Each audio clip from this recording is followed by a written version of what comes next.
بسم اللہ الرحمن الرحیم۔ السلام علیکم ورحمۃ اللہ وبرکاتہ۔ عزیز طلبہ اکرام، آج بے فاسد کے باب کو مکمل کرتے ہیں اور انشاءاللہ اس کے بعد آگے باب الاقالہ کی طرف جائیں گے۔ تو آخر میں بے فاسد کے باب میں آخر میں مصنف رحمہ اللہ بے مکروہ کی کچھ اقسام بیان فرما رہے ہیں۔ تو آج ہم بے مکروہ کو ذرا دیکھتے ہیں اور اس کے بعد پھر اسی باب کے آخر میں خاتمۃ الباب ہوگا، تو اس کو بھی انشاءاللہ دیکھ لیں گے۔ تو چلتے ہیں، سب سے پہلے ہم بے مکروہ کی صورتیں پڑھتے ہیں۔ وَنَهَى رسول اللہ صلی اللہ علیہ وسلم عن النجش، رسول اللہ صلی اللہ علیہ وسلم نے نجش سے منع فرمایا ہے۔ یہ فرمایا تھا حدیث میں کہ وَلَا تَنَاجَشُوا۔ نجش کسے کہیں گے؟ تو نجش کہتے ہیں کہ آپ کسی چیز کو خریدنے کا ارادہ تو نہیں رکھتے، لیکن اس چیز کی قیمت آپ لوگوں کے سامنے بڑھا رہے ہیں، اور لوگ تاکہ اس کی ایک زائد قیمت کے ساتھ، زیادہ قیمت کے ساتھ لے لیں، اور آپ کا ارادہ اس کو لینے کا نہیں ہے۔ تو یہ ہے نجش، اور یہ ظاہر ہے کہ اس میں قمار ہے اور دوسروں کو دھوکہ دینا بھی ہے کہ ایک چیز سستی ہے، اس کی قیمت دوسرے لوگوں کے سامنے، وہ گاہکوں کے سامنے ذرا زیادہ بتائی جاتی ہے تاکہ گاہک اس کی طرف متوجہ ہو جائیں اور خود لینے کا ارادہ نہیں ہے۔ جیسے کہ سبزی منڈی کے اندر یا بڑی مارکیٹوں کے اندر بولی لگتی ہے نا کہ بھئی یہ چیز 1000 1000 1000، تو نیچے ایک بندہ ہوتا ہے بھئی وہ کہتا ہے میں 2000 کی لیتا ہوں، حالانکہ وہ لینے کا ارادہ نہیں ہوتا، وہ بولی لگانے والوں کے ساتھ اس کا کمٹمنٹ ہوتا ہے، اور وہ پھر لینے کا ارادہ رکھتا نہیں ہے، وہ چیز کی ریٹ بڑھاتا ہے، اور پھر اس کے ساتھ لوگ پھر اس کو سمجھتے ہیں کہ واقعی کوئی مہنگی چیز ہے کہ اتنی مہنگی بیچی جا رہی ہے، تو پھر لوگ اس کو مہنگے داموں خریدتے ہیں۔ تو یہ طریقہ درست نہیں ہے، اس کو مکروہ قرار دیا گیا ہے کہ یہ یعنی دوسروں کے ساتھ ایک قسم کا غرر ہے۔ وعن الصوم علی صوم غیرہ، اور اسی طریقے سے رسول اللہ صلی اللہ علیہ وسلم نے منع فرمایا ہے دوسرے آدمی کے بھاؤ پر بھاؤ لگانا، صوم علی صوم غیرہ۔ کیسے کہ مثال کے طور پر ایک آدمی کا ارادہ بن گیا ہے اس چیز کو خریدنے کا، اور وہ چیز کے خریدنے کا بالکل ارادہ رکھتا ہے اور چاہت رکھتا ہے، اور اس کو پسند بھی اس نے کر لیا ہے، اتنے میں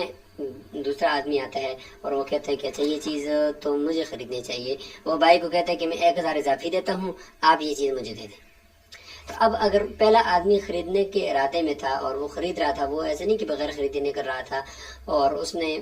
ڈن کر دیا تھا، اور اتنے میں دوسرا آتا ہے اور وہ 1000 روپے اضافی دے کر لے لیتا ہے، تو بھائی کو بھی چاہیے کہ اس دوسرے کو نہ دے بلکہ پہلے کو ہی دے، اور یہ جو دوسرے نے آ کر بھاؤ لگا کر اضافی رقم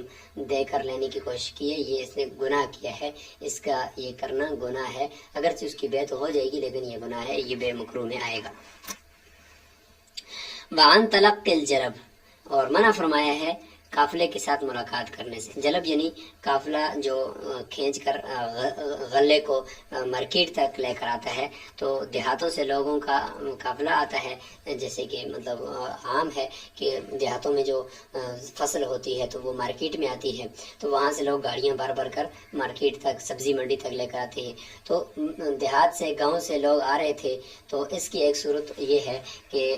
شہر کے اندر قحط ہے اور شہر کے اندر غذائی قلت ہے، اور اس دوران جب قافلہ آیا تو ایک بندے کو پتہ چلا، تو وہ وہاں سے شہر سے باہر نکل کر درمیان راستے میں جا کر قافلے کو ملا، اور قافلے سے کہنے لگا کہ یہ ساری آپ مجھے دے دیں خوراک، اور میں جا کر اس کو آگے فروخت کر دوں گا، اور اس وقت بازار کے اندر یہ ریٹ چل رہی ہے، اور وہ وہاں سے ان سے لے لے سستے داموں، یہاں آ کر بازار کے اندر، مارکیٹ کے اندر وہ مہنگے داموں اس کو فروخت کرے۔ تو یہ مکروہ ہے کہ اگر وہ خود ہی آتا قافلہ اور آ کر ریٹ دیکھتا اور پھیل جاتا شہر کے اندر اور جگہ جگہ فروخت کرتا تو شہر والوں کو فائدہ ہوتا، جبکہ اس نے ایک بندے نے جا کر ان سے لے کر آگے جا کر مہنگے داموں بیچ رہا ہے، یا یہ کہ قحط کے دنوں میں بیچ ہی نہیں رہا، بعد میں بیچے گا، ذخیرہ کر رہا ہے، تو یہ ساری مکروہ چیزیں ہیں جس میں شہر والوں کو نقصان ہو رہا ہے۔ ہاں اگر شہر والوں کو نقصان نہیں ہے، کوئی بھی نقصان نہیں، تو ایک بندہ جا کر دیہات میں سے یا قافلے کی ساتھ ملاقات کر کے وہاں سے غلہ لے آتا ہے تو پھر تو مکروہ نہیں ہے۔ یہ اس وقت ہے جب شہر والوں کو یعنی ان کو پریشانی ہو اور قحط کی وجہ سے وہ پریشان ہو رہے ہوں۔ اچھا، اس میں بعض نے یہ صورت بھی بتائی ہے کہ جس میں وہ شہر والوں کو نقصان نہیں دے رہا بلکہ قافلے والوں کو دھوکہ دے رہا ہے، کہ قافلے والوں کو جا کر کہتا ہے کہ شہر میں یہ ریٹ چل رہی ہے، تو اس سے جا کر سستے داموں چیز لیتا ہے، تو گویا کہ ان کو دھوکہ دے رہا ہے۔ اگر وہ خود آتے تو وہ خود اچھے داموں سے چیز کو بیچ لیتے، تو یہ ایک دھوکہ بھی اس میں پایا جا رہا ہے، تو یہ اس وجہ سے مکروہ ہو گیا۔ اور اسی طریقے سے مکروہ کی ایک اگلی قسم ہے بے مکروہ ہونے کی، وہ یہ کہ وعن بیع الحاضر للبادی، یعنی شہری کا دیہاتی کے لیے بے کرنا، اور دوسرا ترجمہ ہے شہری کا دیہاتی پر کسی چیز کو فروخت کرنا، اس سے منع فرمایا ہے۔ یعنی اس کے لیے اور پر، یہ میں نے دو ترجمے کیوں کیے؟ ایک ترجمہ جو کیا کہ شہری کا دیہاتی کے لیے بے کرنا، مطلب یہ ہے کہ شہری کا جا کر دیہاتی آدمی جس نے فصل کاٹ کر اپنی مارکیٹ میں لے کر آ رہا تھا، جا کر اس سے وہیں پہ ملاقات کرتا ہے اور اس کو کہتا ہے کہ تم اپنی یہ ساری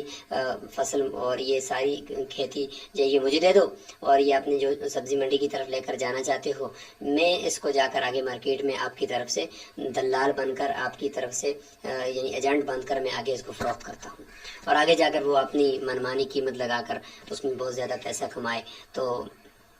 یہ اس کے لیے کرنا مکروہ ہے۔ کیونکہ ایک تو یہ کہ وہ وہاں پہ جو اس کی طرف سے دلال بن رہا تھا، وہ خود اگر مارکیٹ میں آتا اس کا اندازہ اس کو ہو جاتا اور اپنی مرضی سے چیز فروخت کرتا، جبکہ اس نے اس کو دھوکہ دے کر شہر میں آ کر اس نے مہنگے داموں فروخت کر رہا ہے۔ اور یہ ہو گیا اس کے لیے بے کرنا، کہ بھئی اس کے دلال بننے کی آپ کو ضرورت نہیں تھی۔ اور دوسرا ہے شہری پر کسی چیز کو فروخت کرنا، تو یہ اس کی صورت یہ ہو سکتی ہے کہ شہر میں چیز کی ضرورت ہے، شہر میں مبیع کی ضرورت ہے، یہ شہر میں نہیں فروخت کرتا بلکہ یہ یہاں سے جا کر دیہاتی کے اوپر جا کر فروخت کرتا ہے، تو یہ بھی مکروہ ہے کہ شہر والوں کو نقصان دے رہا ہے۔ تو اگر شہر والوں کو نقصان اور ہو رہا ہے تو پھر اس کا دیہات میں جا کر پھیری لگا کر وہاں چیزیں فروخت کرنا یہ مکروہ ہو جائے گا، اور اگر شہر والوں کو نقصان نہیں ہے تو پھر اس کا فروخت کرنا جائز ہو جائے گا۔ والبیع عند اذان الجمعہ، جمعہ کی اذان کے وقت بھی بے کرنا، یعنی پہلے جمعہ کی پہلی اذان ہے، اس کے بعد خرید و فروخت سے قرآن میں وذر البیع کہا گیا ہے کہ منع کیا گیا ہے کہ نہ کریں، لہذا اگر کوئی کرتا ہے تو یہ ناجائز کرتا ہے۔ فرماتے ہیں کہ وَكُلُّ ذَلِكَ يُكْرَهُ، یہ سارے کے سارے جو بیوع ہیں یہ مکروہ ہیں، لیکن وَلَا يَفْسُدُ بِهِ الْبَيْعُ، بے اس سے برل فاسد نہیں ہوگی۔ بے کے فاسد ہونے کے لیے تو ہم نے کہا کہ اصلاً درست ہو، وصفاً درست نہ ہو، اور یہاں پہ تو یہ اصلاً بھی درست ہے، وصفاً بھی درست ہے، یعنی دونوں مال بھی ہیں اور باقی بھی درست ہے سب کچھ، لیکن یہ کہ ایک خارجی عوامل کی وجہ سے اس سے روکا گیا ہے برل۔ ومن ملک، آخر میں خاتمۃ الباب شروع ہو گیا ہے کہ کوئی آدمی مالک ہو جائے مملوکین صغیرین، دو غلاموں کا جو چھوٹی عمر کے ہوں، دو چھوٹی عمر کے غلام ہیں، احدہما ذو رحم محرم من الاخر، یعنی دونوں چھوٹے ہیں اور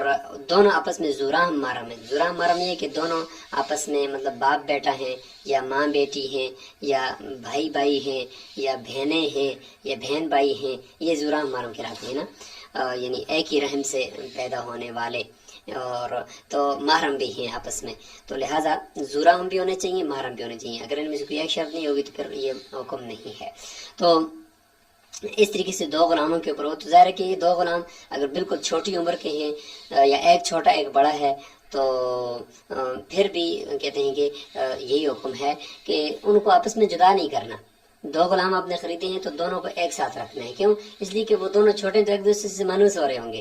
اور اگر ایک بڑا ایک چھوٹا تو بڑا چھوٹے کا خیال رکھ رہا ہوگا۔ اگر آپ بڑے کو الگ کر کے بیچ دیں گے، چھوٹے کو چھوڑ دیں گے، یا دونوں چھوٹوں میں سے ایک کو بیچ دیں گے، تو وہ ذو رحم محرم ہے آپس میں، تو وہ آپس میں ایک دوسرے کے ساتھ مانوس ہو رہے تھے، تو آپ نے ان کو جدا کر دیا، تو حدیث میں تھا کہ جس طریقے سے جدا کرتا تو اللہ تعالیٰ اس کے درمیان بھی جدائی ڈال دے گا، تو ایسا نہیں کرنا چاہیے، شریعت میں اس سے منع کیا گیا۔ تو فرمایا کہ لم یفرق بینہما، تو ان کے درمیان تفریق نہیں کرے گا، جدائی نہیں کرے گا۔ وکذالک، اور یہی حکم ہے اذا کان احدہما کبیرا والآخر صغیرا، ایک بڑا اور ایک چھوٹا ہو، پھر بھی نہیں، کیونکہ بڑا چھوٹے کا خیال رکھ رہا تھا، آپ نے جدا کر دیا۔ فإن فرق بینہما، اگر کر ہی دی تفریق، آپ نے بیچ دیا بڑے کو، چھوٹے کو چھوڑ دیا، یا چھوٹے کو بیچ دیا بڑے کو چھوڑ دیا، کریہ ذالک، مکروہ کیا آپ نے، اچھا نہیں کیا، یہ بے مکروہ کی اقسام چل رہی ہیں،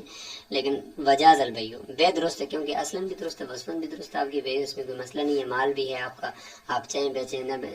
لیکن ایک شریعت نے منع فرمایا ہے کہ نہ بیچو بھائی، تو لہٰذا آپ نے روکنا، اور اپنے آپ کو روکنا تھا۔ وَإِن كَانَ كَبِيرَيْنِ، اگر وہ بڑے ہیں، دونوں بڑے ہیں تو پھر تو کوئی بات نہیں ہے نا، اکیلے رہ سکتے ہیں. اور یہ ہے کہ دونوں آپس میں خاوند بیوی ہیں تو وہ بھی زرام مارم کا رشتہ نہیں ہے، زرام نہیں ہے، وہ مارم تو ہے آپس میں لیکن زرام نہیں ہے، ایک ہی رحم سے نہیں ہوتے، تو لہٰذا اس صورت میں بھی ان کو جدا کیا جا سکتا ہے. فلا بأس بالتفریق بینہما، پھر ان کے درمیان تفریق کرنے سے کوئی حرج نہیں ہے. تو یہاں پر آ کر یہ بے فاصل مکمل ہو چکی ہے. ہم نے بے فاصل، باطل اور مکوف، مکروہ، سب سے پہلے اس کا ہم نے ان کی تعریفات کی تھی. اس کے بعد بے فاصل اور باطل کے اسباب بیان کیے تھے 13. پھر اس کے بعد ہم نے بے فاصل کا حکم بیان کیا تھا، حکم کے اندر 4 شرائط اور پھر حکم کی آگے 3-4 شکیں یہ ہم نے بیان کی تھی. اور اس کے بعد پھر ہم نے 2 چیزوں کو ایک ساتھ ملا کر بیچنے کا حکم بیان کیا تھا جس میں ایک حلال اور ایک حرام ہو. اور اب جو ہے آج کے سبق میں ہم نے جو بے مکروہ ہے اس کی قسموں کو آج ہم نے ڈسکس کیا ہے. تو اچھی طریقے سے اس باب و بے فاصل کو آپ پڑھیں گے اور اس کے حاشیے کو دیکھیں گے اور اس کے اوپر اپنے خارج کے اوپر اس کو منطبق کرنے کی کوشش کریں گے کہ کیا کچھ مارکیٹ کے اندر درست ہو رہا ہے اور کیا کچھ درست نہیں ہو رہا. السلام علیکم ورحمۃ اللہ وبرکاتہ.